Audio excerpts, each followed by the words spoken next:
السلام عليكم ورحمة الله وبركاته ولا وان السلام كسر دواد الشانل كيكا وحرب مانتين عن الشارين كريه ولا لا جيتكن ما شاء الله بركيسن ولا لا المرادسك أيام برنامج كمان تكشوا قاعدتي ولا لا إن شاء الله ما أنتوا حنرنا جيتكن عن الشارين كريه إنه دعنا ربي ولا لا إن عن الشارين كريه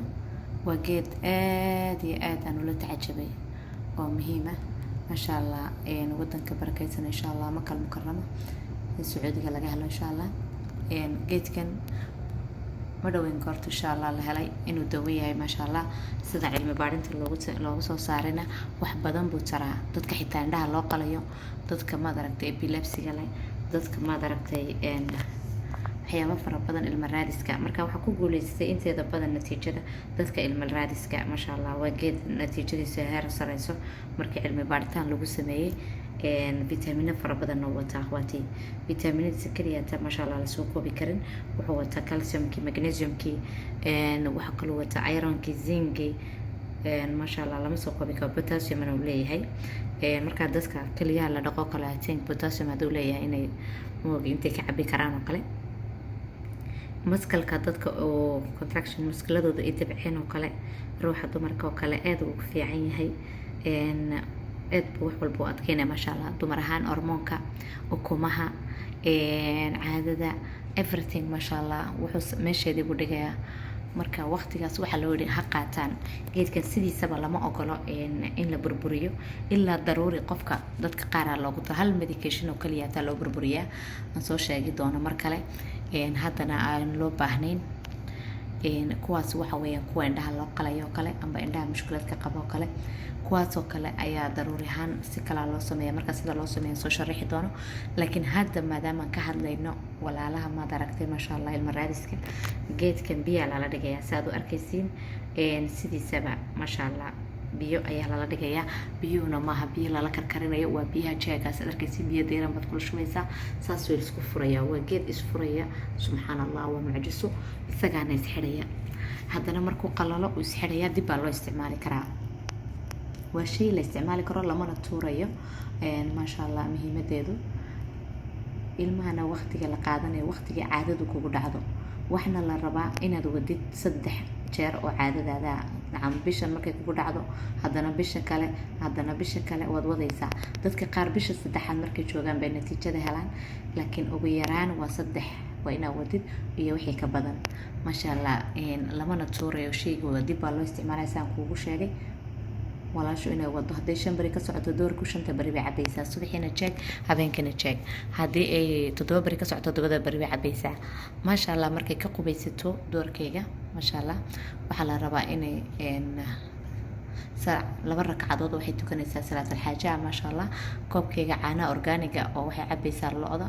boqolkiiba hadayna ku hayn xasaasiyad ma sha Allah lo'da muhiim bay u tahay marka la raadinayo ma sha Allah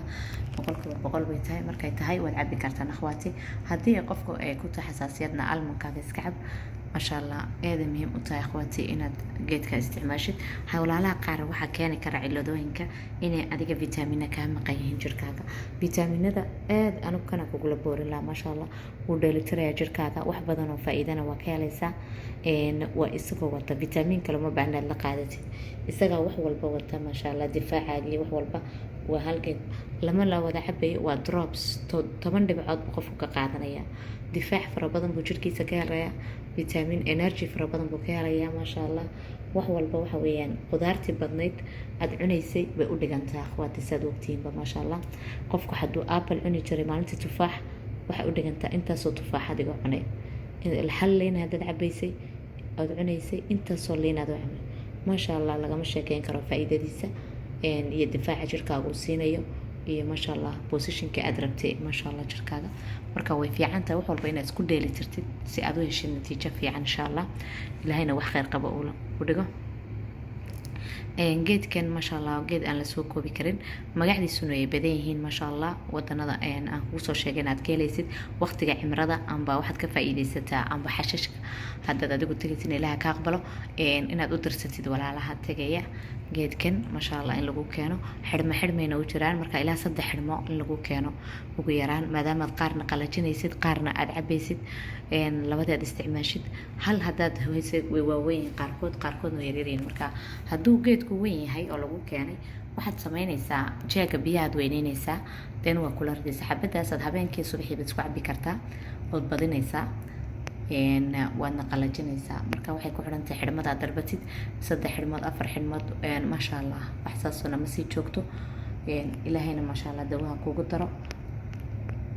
aada u wanaagsantahay walaalo badan ay soo weydiiyey mar badan inaan ka hadlan jeclaysta qaar badan oo u sheegana way jirtaa intii ilaahay wax ku siiyeyna waxaan leenahay ilaahay maasha allah u siyaadiyo intii kalena waxaan leenahay ilaahay wax qarqabo ha siiyo